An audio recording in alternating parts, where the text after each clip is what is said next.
Welcome to another episode of Sports and Discourse with your host, Derek Stevenson. And today I got two special guests with me. I got my guy, Brian Coles, and I got another reoccurring guest, Rob Hayes, on the line. What's up, guys?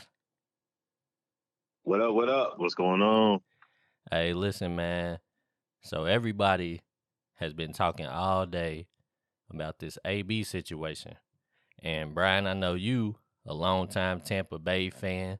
I know you got something to say about it. And I know my guy Rob always got something to say about these type of things. So the first thing I want to do is I want to ask you, Brian, what was you thinking when you seen what happened yesterday? I mean, for me, I was just kind of thinking it's just another episode uh, in the AB saga, man. It's just crazy, man, because you never seen nothing like that before. Just somebody just kind of just leaving in the middle of the game. Um, and I mean, like, I feel like Tampa Bay, they gave him enough chances, like, where, what I'm saying, he didn't just kind of, you know, tired out his welcome, man. I mean, um, man, I think it's over for him, man.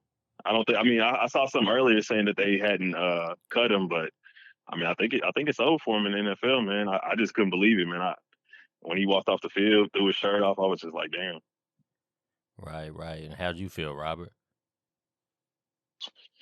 I mean, about the whole thing, I mean, look, he he went through a period of time where he, you know, was doing good, wasn't acting up, and I mean, now with this happening, honestly, I do feel like another team may pick him up later down the line. But if they pick him up, they'll probably have some kind of some kind of where, he'll be on a vet minimum and, he'll get in to play here and there, a couple of downs here and there, but, he may not be somebody that's going to be, the focal point of the offense. But I mean, he's still AB, but I think he'd find another place because, there's going to be teams that don't have receivers or receivers that are even a quarter as good as AB. So they'll probably pick him up just cause.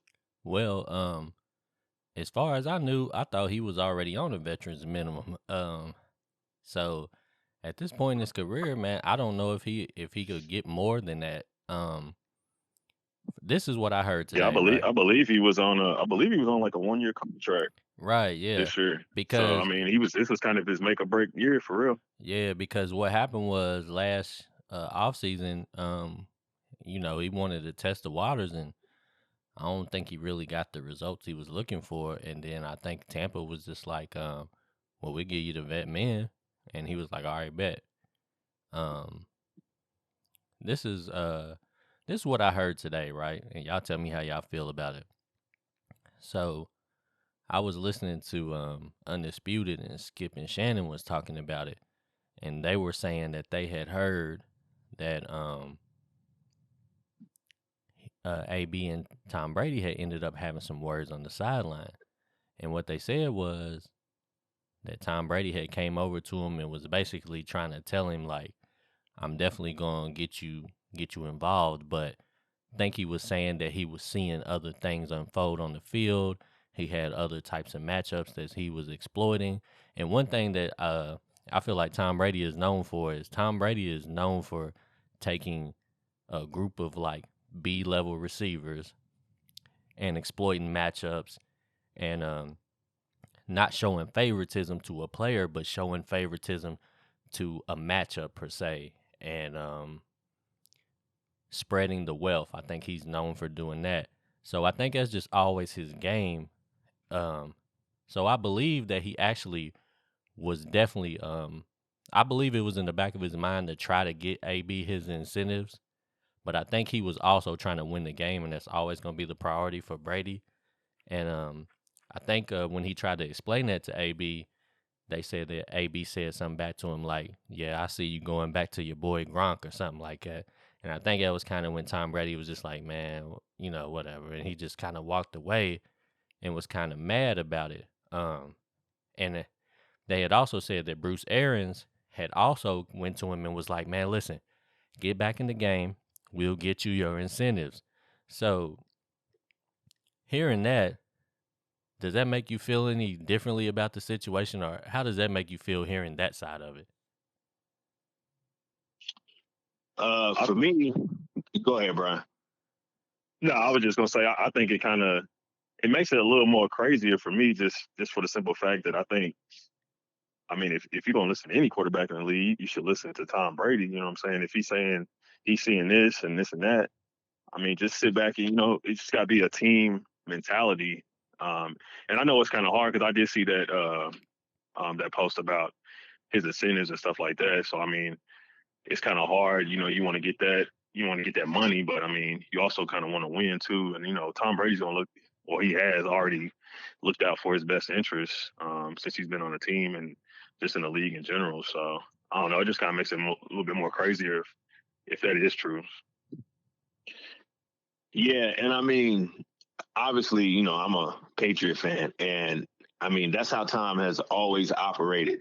And I mean Gronk, I mean that is his boy because Gronk comes through a lot of the times. I mean Gronk is his safety net, and I mean if Tom's telling you, you know, he sees different types of matchups, during the game that he can exploit.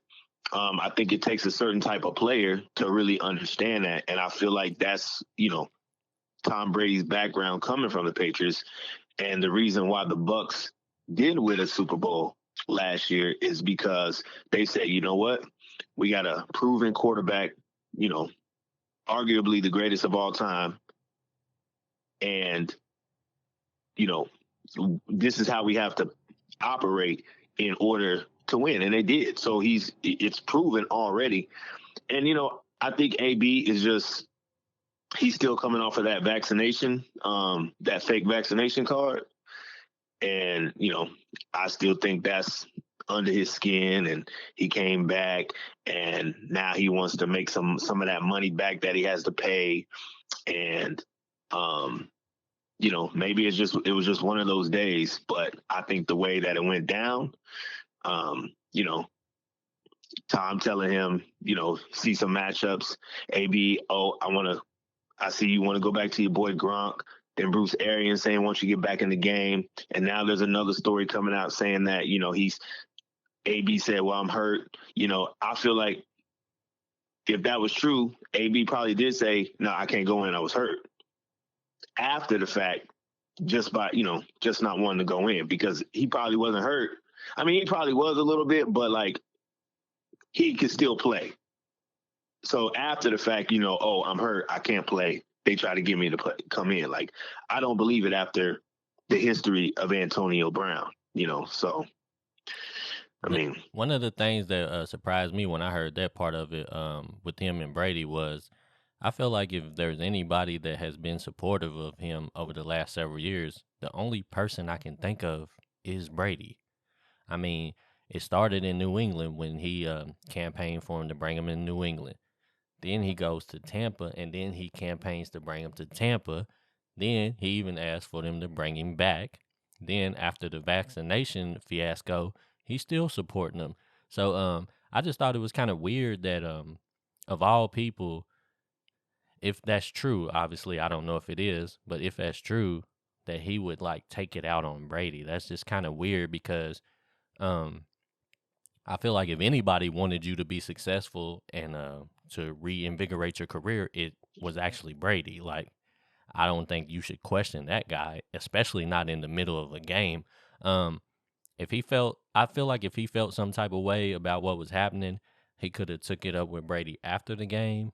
But I don't think you should definitely do that in the middle of it. So that's one of the things I want to ask you. Like, how do you mostly feel about just the way he handled it in public? Do you like tell me what you was thinking when you was just seeing that part of it? But I think he didn't handle it the right way. And so I seen the video. I think it's like a minute long, but I just saw how Mike Evans was trying to stop him. And I don't know what occurred before that, but I know Mike Evans was trying to stop him from doing whatever he was doing. And it kind of looked like he was just pushing back at him, just saying, "No, I'm just go ahead and do it." But it just seems like he like you said, he could have handled it differently if that was the case where he wasn't getting enough targets, or he just felt some type of way about Gronk getting more targets than him. I mean, like you said, he could have talked to him after the game, handle it in a private manner rather than doing it in public. I mean, you can just look at the stats though. Um, Browns. He was only going to get more targets with Godwin being out. I think he's like fourth or fifth in receptions right now with Godwin being, with Godwin being there. So I think it was just only logical that he was going to get more targets. He just had to be patient. But I feel like he handled it the wrong way. I mean, he probably should have handled it, talked to him in private, like you said, in the locker room. So Yeah, and I mean, by just taking his shirt off, and I mean, if he would have, even if he would have took his shirt off and just walked off the field, people might not have thought of anything. They might have thought like, oh, he may be just going back to the locker room, he hurt or something like that, But he had to take it off and throw it, and then do jumping jack in the end zone. That's kind of what made it. People be like, okay, what's wrong with this dude? Like, you have to make a scene for everything. And we only know from the outside looking in, regardless of whatever the story is, the people only know what we saw.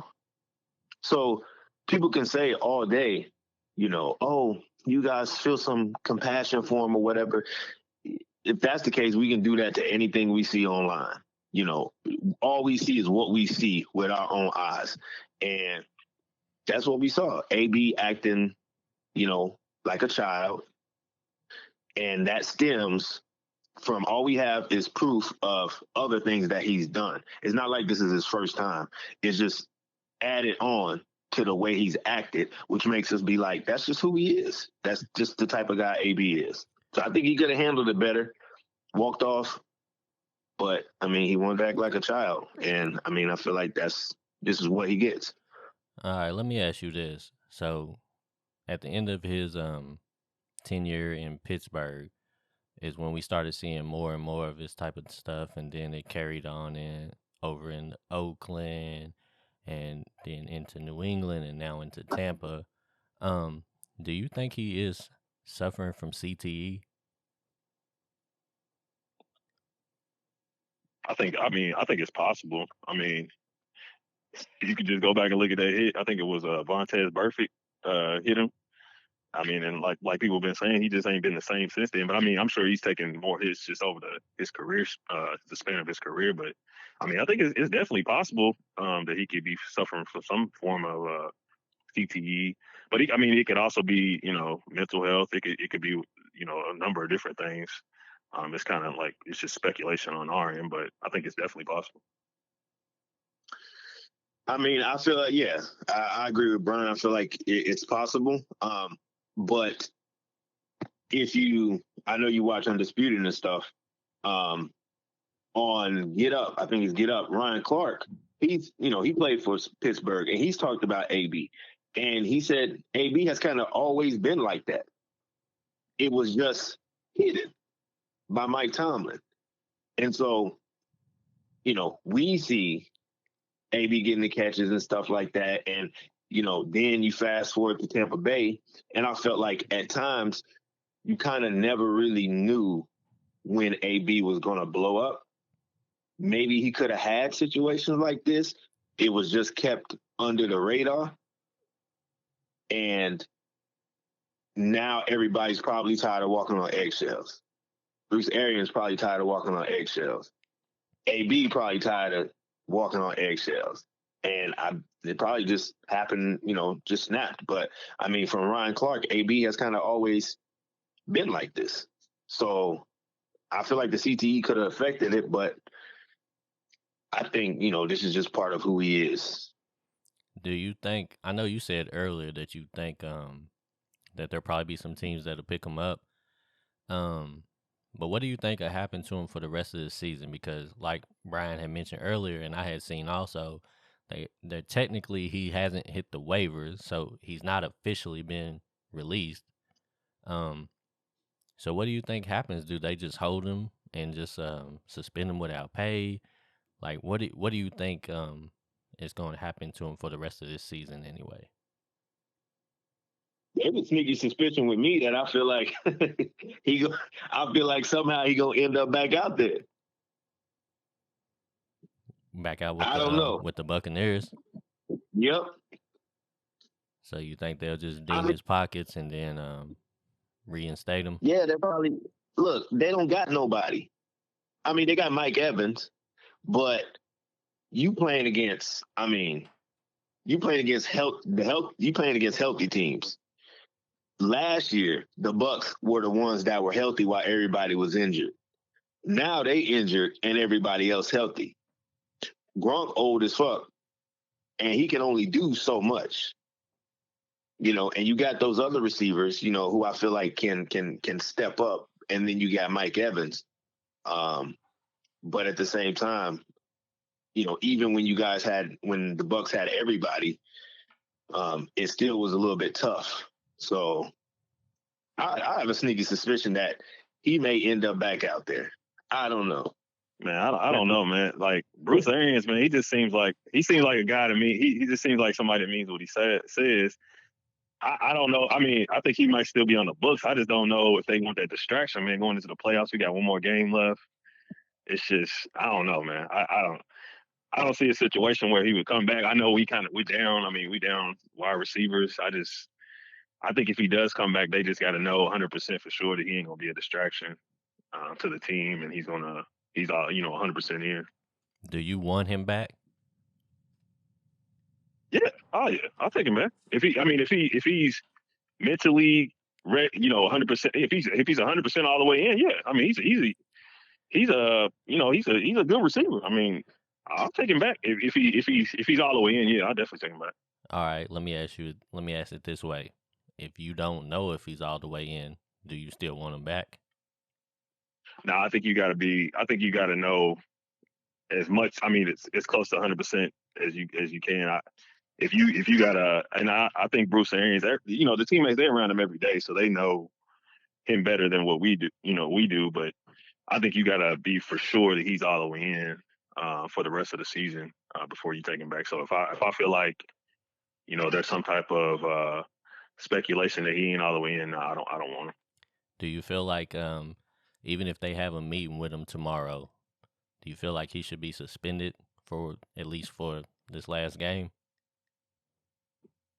I mean, I can see that being. I can see that being a punishment. I mean, I don't really know. I mean, I think they could suspend him, but I mean, I don't know if it's really gonna make a difference in the way he acts. I don't know if it, punishing one game is gonna change anything. So I think it's just knowing that he's all the way in. I don't know if a punishment is gonna, make him all the, 100% all the way in or change anything about him. Do you feel like? Go ahead, Robert. I think I really wouldn't mind. Like, obviously, some people are just like, he can't get back in the league. But if they suspended him for the next game without pay, and then brought him back and let him play in the playoffs, and then cut ties with him after that, I personally don't really see nothing too much wrong with that. I'll be like, all right, cool. Like, because I mean, it's the end of the season, the playoffs coming. They could use him. Suspend him for this last game, bring him back, cancel out all the noise, and if you lose or win, whatever happens, cut him off after that, and then that's it. Then he has to deal with his own stuff. But I mean, that's what I feel like will be a good thing to do. How But would the suspension be like would it be like just for the Buccaneers to save face after they've already said that he's off the team? Would it just, because I don't know if it's going to do anything for him to change his mentality in one game. But so you feel like they should bring him back in the next game? You said what? He's not getting paid much anyways. Right. So you think they should bring him back in the next week? I think they should. I mean, like I said, it all depends on if he's all the way in. So I think if they, like you said, if they have a meeting with him tomorrow, and that, the coach, the teammates, everybody feels like he's all the way in, ready to, finish out the season, then yeah, go and bring him back. But I mean, if he's going to be causing distractions and he's not all the way in with the rest of the team, then no. I mean, just keep him away until he's ready. I mean, if he's not mentally ready or ready to be back with the team before the end of the year, then just cut ties with him. I mean, there's no reason to bring him back next year. I don't think they would bring him back next year anyways. With all the injuries and distractions going on, how successful do you think the Buccaneers can be in this playoff run? What was the last part? How successful do you think the Bucs can be in this year's playoff run? Man, I think they could still make it to the. I think if AB's playing, well, no, I think they can still make it to the divisional finals. I think they can still make it to the finals. I don't know about the Super Bowl just because, like you said, all the injuries and stuff like that. But I still think they make it to the conference finals. Yeah, I agree. I mean, you got Tom, and he can spread the ball around. I mean, it's whenever you got Tom, you really don't have to worry about too much. I mean, if you lose, when the Bucs usually get beat, I feel like they either get their ass whooped or, something happens where they make dumb mistakes or whatever. But, with Tom, you really don't have to worry about it too much. So I feel like they can get far as well. I mean, you think they can beat Green Bay? I mean, Green Bay's looking great, but it just takes the right plays at the right time. And Tom Brady's good at that. I mean, look at last year. Dude, he just threw a Hail Mary to the end zone because he knew he had a couple of seconds left. Why not? He had one-on-one coverage. They were playing dumb defense. They scored. That's the type of stuff that Tom Brady knows what to do at the right time. And whenever you play him, I feel like defenses are kind of intimidated. So I feel like that's the advantage to have with Tom, because if you can't get to him, you screwed. Do you? Yeah, I agree. I think Tom Brady's he's our X factor. So I think as long as we got him, we still kind of got a chance. Do you think that Tom Brady would actually be willing to play with AB again if what we allegedly heard or what I told you that allegedly was said actually happened? I think he would. You think he still I think would? he would too. Yeah, I think he would. Well, we'll see, man. This is a real interesting story for me, man, because I just hear so many different conflicting stories, and I really would just like to really know what happened. And I feel like I can't really make a definitive decision about how I feel until I actually really know the real story. I doubt Tom Brady will say anything. So who knows if we'll ever find out if him and AB actually had words or not, unless AB actually volunteers it, which I doubt he would say if he did that or not too. Who knows if he's really injured or not. I think it's just going to be one of those stories where we just going to be left with our hands up in the air and not really know how to take it. And let me say one thing, man. I feel like as far as you got the athletes, because athletes get upset. We all get upset at things. And I feel like sometimes we got to start holding these people accountable at times. And especially, people of color, we got to start holding them accountable, because we want to be there to support. I want to be there to support Antonio Brown for what he's going through mental health wise, and let him know yo, we here for you. But I don't feel like mental health is necessarily always a justifiable excuse for the way you act sometimes, especially when it's over and over and over again. And sometimes it's just okay, enough is enough. I mean, if you look at the things that he's done, right? You know, being benched by the Steelers. Then they trade him. Then he goes to the Raiders. He has the foot troubles with the cryotherapy machine. Then he has the helmet issues because he was complaining about wearing a certain helmet, even though everybody else changed to the helmet. Yeah. You know, skipping work, fighting with the general manager, calling him a cracker. Yeah. Then putting everything online, the contract and stuff like that. Then they release him. The Patriots get him. You know, then he gets the sexual assault thing. Then the Patriots release him. Then he's online calling his wife a bum fat bitch, all these type of names in the camera, you know, in front of the cops and stuff. And so it's just things like that. That's like, okay, man, like, why are we condoning this? Like, we gotta hold him accountable sometimes. And I feel like by letting him get cut off of teams and losing his money and stuff like that, I feel like that's him being held accountable. But when we always say, oh, they always want to do this to the black man and stuff like that, like, it's like, no, look at what he's done. It's the proof is in the pudding. It'd be different if this was the first thing that he's done. So, you know, I just feel like I've seen a lot of stuff circling around the internet, you know, about we gotta pray with our brother because our brother needs us right now. You know, it's not like he got jumped by 80 KKK. He ran out on the field and did jumping jacks in the end zone because he pouted. You know, so it's just crazy to me. You know, so, you know, I just had to make that clear because I see a lot of stuff like that, and it's annoying. It's annoying. We gotta start holding each other more accountable to things. We can't just get away with everything all the time. I agree with you, brother. Well, hey, well, listen, man. I think we pretty much touched on everything, and I don't want to keep beating a dead horse, man. I really appreciate you guys taking time out to rap with me about this, and of course, you know, I'll be glad to have y'all back anytime. Hopefully, we'll get to talk some more football in the next couple of weeks, man. I appreciate it. Before I let y'all go, though, if y'all want to get any shout outs off or whatever y'all want to say, y'all can go and do it right now.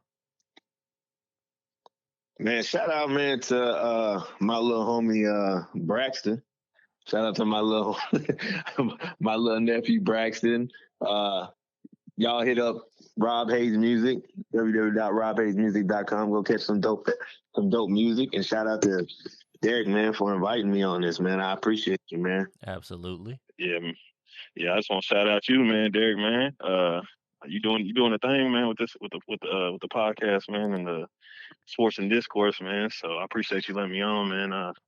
I'm looking forward to us having a bourbon talk one day, man. You know, I know we don't usually get into it like we did before, but definitely looking forward to that, man. Yeah, but just shout out to you, man, doing it big, man. I appreciate it, man. And look, definitely in the future, we're gonna definitely have to do an episode about some bourbon. I'm drinking some Weller right now that I got for Christmas. And the wifey bought me a nice little new camera, so I'm about to get the video footage popping, man. So hopefully, the production value is gonna go up, and the numbers of the views is gonna go up too. Hopefully, so we'll see, man. But anyways, man. Thank y'all, man. I appreciate y'all, man. And we're gonna wrap it up right here, but we'll be back at it.